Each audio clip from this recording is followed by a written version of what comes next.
นั่งลงนั่งคนละ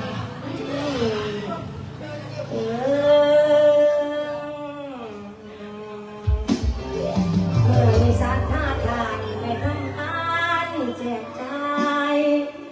เป็นปัจจัยง่ายหน่อยคนละ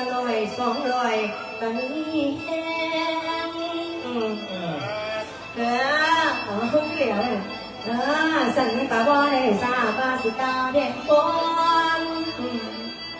ยามนอนตื่นก็ขอให้เจ้านอนตื่นยามนอนหลับก็ขอให้เจ้าอย่าปนดังเด้อกันผู้ใดปนดังมีอายุกับขางก็หมอนอย่าดังมันโหลดเด้อ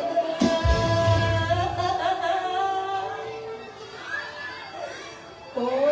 ยแม่ยา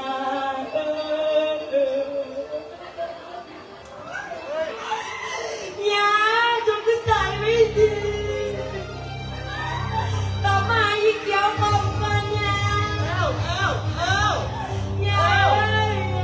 สิยากจังไร อย่างไร แต่มันยังคนเดียวเกินผู้ใหญ่อยู่อี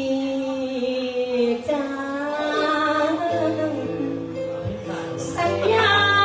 ปีนี้แล้วไม่รับเดินค่าสินสอดเขาไม่